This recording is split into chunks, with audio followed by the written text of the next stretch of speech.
इस चर्चा में स्वागत है। आज हम नरक चतुर्दशी के बारे में थोड़ी गहराई से बात करेंगे। हाँ बिल्कुल, दिवाली से ठीक एक दिन पहले वाला दिन। सही कहा। और ये सिर्फ दिए जलाना या नहाना ही नहीं है। नहीं, बिल्कुल नहीं। इसके पीछे तो एक बड़ी दिलचस्प कहानी है और इसका मतलब भी काफी गहरा है। हाँ, तो हमारे पास जो जानकारी है वो इसकी पौराणिक कथाओं पर और इससे जुड़े रीति रिवाजों पर और आज के समय में इसका क्या महत्व है उस पर भी रोशनी डालती है। बिल्कुल।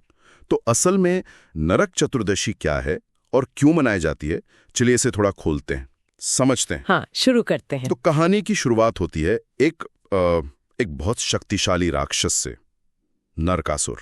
हाँ, नरकासुर बहुत अत्याचारी था वो। कहते हैं कि उसने इतनी शक्ति हासिल कर ली थी कि स्वर्गलोक पर कब्जा कर लिया था, देवताओं को भी परेशान कर दिया था। और जो शायद ज्यादा चिंता की बात थी, उसने 16,100 कन्याओं को बंदी बना रखा था। 16,100, ये तो बहुत बड़ी बात है। स्थिति काफी गंभीर थी। हाँ बिल्कुल। और फिर देवताओं ने भगवान श्री कृष्ण से मदद मांगी। अच्छा, तो वे अपनी पत्नी सत्यभामा उनके साथ नरकासुर से युद्ध करने आए। सत्यभामा के साथ? ये दिलचस्प है। हाँ, और यहाँ एक खास बात है, नरकासुर को एक वरदान था। कैसा वरदान? कि उसकी मृत्यु केवल एक स्त्री के हाथों ही हो सकती है। ओहो, तो फिर? तो युद्ध के दौरान श्री कृष्ण के कहने पर, या शायद थोड़े मार्गदर्शन से कहें, सत्यभामा ने ही नरकासुर का वध किया। अच्छा, तो सत्यभामा ने मारा उसे? हाँ, और इसके बाद श्री कृष्ण ने उन सभी 16,100 कन्याओं से विवाह किया। उन सबसे? हाँ, ताकि उन्हें समाज में सम्मान और सुरक्षा मिल सके।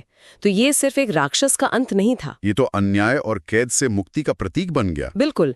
इसीलिए इसे नरक से उद्धार दिलाने वाला दिन भी कहा गया। वाह, तो सत्यभामा की भूमिका यहाँ केंद्र है। ये जानना वाकई में रोचक है। हाँ। और ये दिन इस साल 2025 में कब मनाया जा रहा है, लोगों के ध्यान में रहे? हाँ, 2025 में नरक चतुर्दशी 30 अक्टूबर को है, गुरुवार का दिन। 30 अक्टूबर गुरुवार? जी। और पंचांग के हिसाब से देखें तो चतुर्दशी तिथि 29 अक्टूबर की रात को शुरू हो रही है, करीब 9:28 पर। अच्छा। और अगले दिन यानी 30 अक्टूबर की रात 9:20 तक रहेगी। ठीक है। और मैंने सुना है इस दिन एक खास तरह के स्नान का बड़ा महत्व है, वो भी सूर्योदय से पहले। हाँ, बिल्कुल सही सुना है।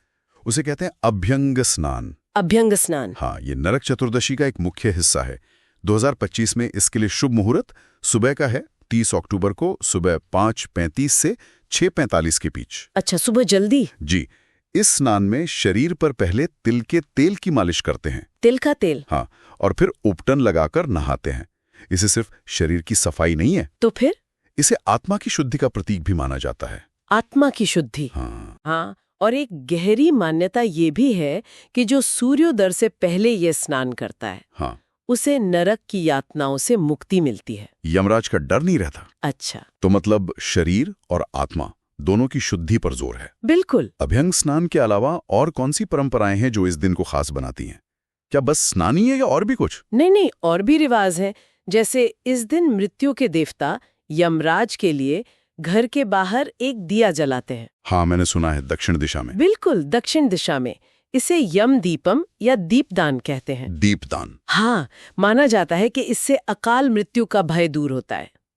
और वो उपटन जिसका आपने जिक्र किया, वो क्या होता है ठीक से? उपटन वो असल में पिसी हुई जड़ी बूटियां, बेसन, हल्दी और तेल या दूध, इन सबको मिलाकर एक लेप जैसा बनाते हैं। अच्छा, लेप? हाँ, उसे स्नान से पहले शरीर पर लगाते हैं।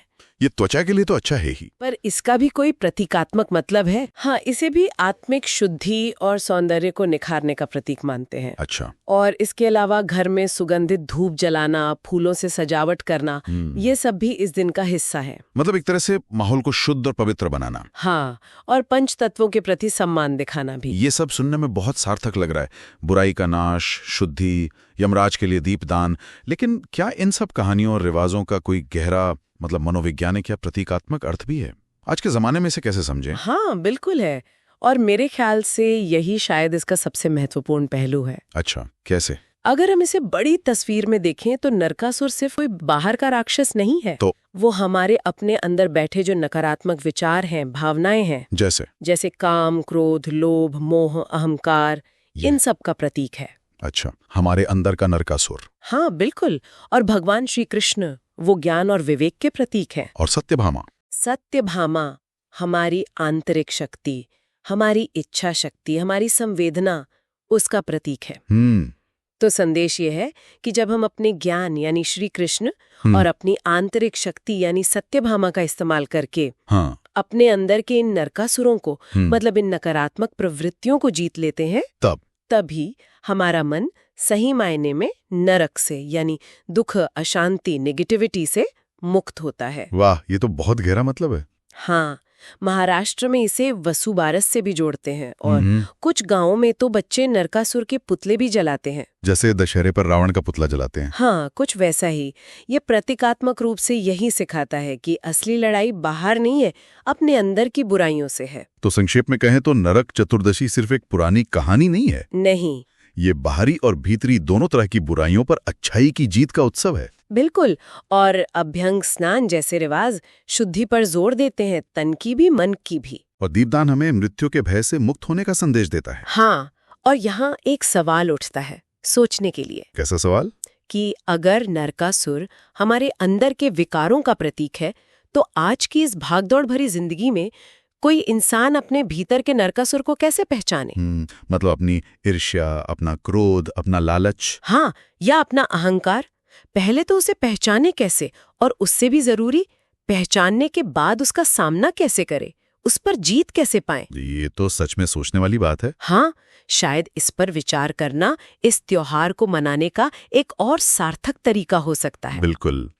इसी विचार के साथ आज की ये चर्चा यहीं समाप्त करते हैं।